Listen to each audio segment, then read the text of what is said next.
Este vídeo está dedicado a todos los testigos de Jehová sinceros de corazón, inteligentes y sagaces que abandonaron la Watchtower Sociedad Anónima, para servir a Dios y a su Hijo Jesucristo fuera de una falsa organización de publicaciones, con fachada de ser la única organización de comunicación de Jehová en la tierra.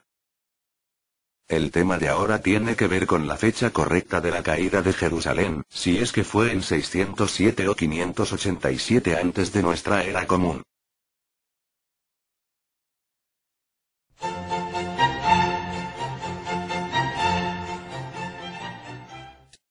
Los invito a que sigan paso a paso mi análisis y estudio usando su CD-ROM de la biblioteca de la Watchtower del 2008 o del 2009. Cualquier revista anterior a 1970, que no se halle en el CD-ROM en español, usaré el CD-ROM en inglés que contiene las revistas previas a 1970, y se lo traduciré al español para su completa comprensión por parte de todos ustedes. La primera parte de nuestro rompecabezas es pensar por dónde empezamos. Bueno, de acuerdo a la Watchtower, en su revista de la Atalaya del 1 de febrero de 1955, página 53, ella nos dice lo siguiente. Es adecuado entender que todas las fechas de la cronología bíblica, para eventos previos a 539 a.C., deben ser calculados retrocediendo a la fecha absoluta de 539 a.C., para así llegar a la fecha del 607 antes de nuestra era común, como el año de la caída de Jerusalén. Así que, tal como nos instruye la Atalaya antes leída, retrocedamos a 539 antes de la era común y comencemos con el monarca de nombre Nabónido. Él fue el último monarca supremo del imperio babilónico, padre de Belsasar. Según los textos cuneiformes, se cree que gobernó unos 17 años, 556-539, antes de la era común. Esto lo podemos comprobar en el libro Perspicacia, volumen 2, página 448. La ascensión de Nabónido al trono ocurrió después del asesinato de Labás y Marduk. Esto lo podemos comprobar en el libro Perspicacia, volumen 2, página 448. Muy bien, ahora hagamos un recuento. Lo que sabemos con certeza es que Nabónido gobernó de 556-539 antes de la era común. Su reino siguió después del asesinato de Labás y Marduk. Así que a continuación veremos cuánto tiempo duró el reino de Labás y Marduk. Por supuesto, nuevamente vamos a buscar esa información en la misma Watchtower. Aquí tenemos la Atalaya del 1 de enero de 1965, página 28, que dice así. Neriglissar que reinó por 4 años. Su hijo menor de edad, Labás y Marduk, un niño depravado, lo sucedió a él y fue asesinado a los 9 meses. Así que nuevamente revisemos lo que sabemos hasta ahora. Nabónido reinó de 556-539 antes de la era común. Labás y Marduk, 556 antes de la era común. Solo reinó 9 meses. También sabemos que sucedió a Neriglissar. A continuación veamos cuánto tiempo reinó Neriglissar. Volvamos a la Atalaya del 1 de enero de 1965, página 28, para obtener esa información. Y dice así. Neriglissar que reinó por 4 años. Revisemos lo que sabemos hasta este momento. Nabónido, 556-539 antes de la era común. Labás y Marduk, 556 antes de la era común. Neriglissar, 560-556 antes de la era común. Él reinó 4 años. Y también sabemos que Neriglissar asesinó a Evil-Merodach. Así que ahora necesitamos saber cuánto tiempo reinó Evil-Merodach. Ahora volvamos nuevamente a la Atalaya del 1 de enero de 1965, página 28, que dice. Evil-Merodach reinó por 2 años y fue asesinado por su cuñado Neriglissar. Entonces ya sabemos que Evil-Merodach reinó 2 años. Y revisando el libro Perspicacia tendremos la siguiente información en el volumen 1, página 887, que dice lo siguiente. Evil-Merodach, rey babilonio que sucedió a Nabucodonosor en el trono el año 581 antes de la era común. ¡Guau! Esta sí es un montón de información. Revisemos nuevamente hasta donde hemos llegado con la información obtenida de la misma Watchtower. Lo que sabemos hasta ahora es que Nabonidus reinó entre 556 y 539 antes de la Era Común.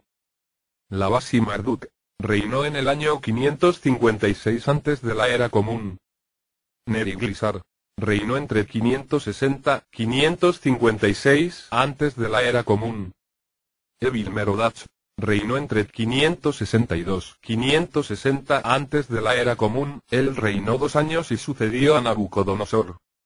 Así que ahora necesitamos saber cuánto tiempo reinó Nabucodonosor. En el DP del CD-ROM de la Watchtower, página 6, con el título de El ascenso y caída de una imagen inmensa, podemos leer en el párrafo 8 lo siguiente.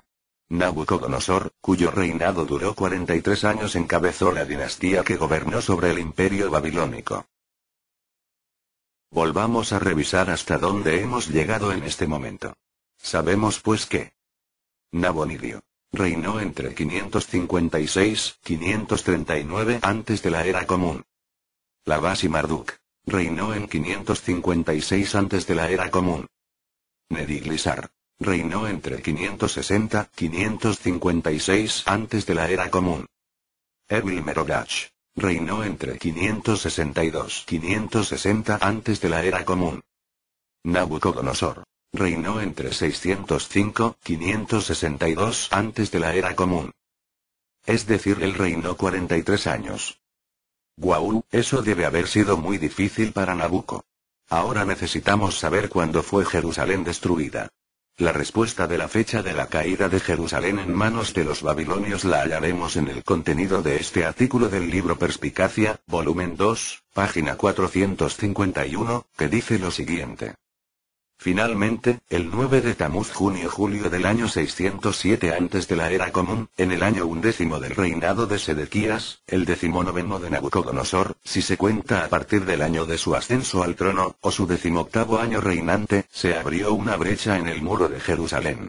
Sedequías y sus hombres huyeron, pero fueron capturados en las llanuras desérticas de Jericó. Puesto que Nabucodonosor se había retirado a Ribla, en la tierra de Hamat, se llevó a Sedequías allí, ante su presencia.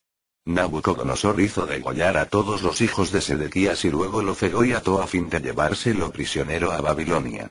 Todo lo que sucedió después de la conquista, el incendio del templo y las casas de Jerusalén, el saqueo de los utensilios del templo, y el traslado de los cautivos lo llevó a cabo Nebuzaradán, el jefe de la guardia de Cors. Entre los que no fueron llevados cautivos estuvo Gedalías, a quien Nabucodonosor nombró gobernador. Como hemos visto en este artículo, todos estos acontecimientos de la caída de Jerusalén y del imprisionamiento de Sedequías, ocurrieron en el 18º año del reinado de Nabucodonosor. ¿Está bien claro esto? En el libro Hágase tu voluntad aquí en la tierra como en el cielo, se puede encontrar un cuadro cronológico de todos los gobernantes mencionados en este vídeo. Ustedes pueden checarlo entrando a su CD-ROM de la Watchtower para que comprueben que no falta ninguno de los mencionados gobernantes. Si esto es así, entonces a continuación hay una simple operación de aritmética. El reino de Nabucodonosor empezó en 605 antes de la Era Común. Y si la caída de Jerusalén ocurrió en su 18º año de su reinado, entonces la caída de Jerusalén se obtiene a la simple resta aritmética. Inició reinado Nabucodonosor en 605 antes de la Era Común, le restamos 18 años que corresponden al año 18 del reinado de Nabucco, cuando empezó la caída del muro de Jerusalén, nos llevaría a la fecha exacta de la caída de Jerusalén en el año 587 antes de la Era Común, tal como concuerdan todos los historiadores, arqueólogos y libros de historia más connotados, y no en el año 607 antes de la Era Común, como tanto insiste la Watchtower para hacerlo concordar con el año de 1914, como el fin del tiempo de los gentiles. Es decir, 2520 años menos 607 antes de la Era Común, igual a 1913 más el año cero que nos lleva a 1914. La sociedad Watchtower nos ha dicho en su revista de la Atalaya del 1 de abril de 1986, página 31, en inglés que vemos en pantalla, respondiendo la sociedad Watchtower a las preguntas de los lectores de la siguiente manera. Para ser aprobado como miembro asociado de los Testigos de Jehová, se requiere que el miembro testigo de Jehová acepte a todo ancho las enseñanzas verdaderas de la Biblia, incluyendo aquellas enseñanzas que son solo únicas en los Testigos de Jehová, como la del año 607 antes de la era común, como la caída de Jerusalén. Y recuerde, amigo testigo de Jehová, si usted no acepta las enseñanzas de la única organización verdadera, la Watchtower Sociedad Anónima, usted será destruido en el Armagedón. Solo dentro de la Grey de los Testigos de Jehová, es decir, dentro del arca de la Watchtower, usted podrá sobrevivir el terrible Armagedón, una vez que termine la gran tribulación que comenzará en un futuro cercano. Este es nuestro mensaje de las buenas nuevas a las naciones, y es que solo se salvarán 7 millones de testigos de Jehová del planeta, que representan el 0.1% de la humanidad. El resto de personas, es decir, el 99,9% de las personas del mundo, que suman 7.000 millones que habitan el planeta, serán todos sin excepción destruidas. ¡Ay, mamita linda, cuántos cadáveres regados por todas partes! Un holocausto watchtoweriano se aproxima y solo los testigos de Jehová se salvarán. ¿No será más bien que serán ellos los primeros en ser destruidos por Jehová por sus falsas enseñanzas y falsas fechas del Armagedón? ¡Ay, qué felicidad! Todo se está destruyendo, la gente se está muriendo en las calles. Eso les pasa por no haber creído en el año 607 como la caída de Jerusalén, y el año de 1914 como la segunda venida de Jesús para tomar su reino como rey con toda autoridad. Ja ja ja. ¿Qué prefiere ser usted? ¿Acaso no un hombre inteligente?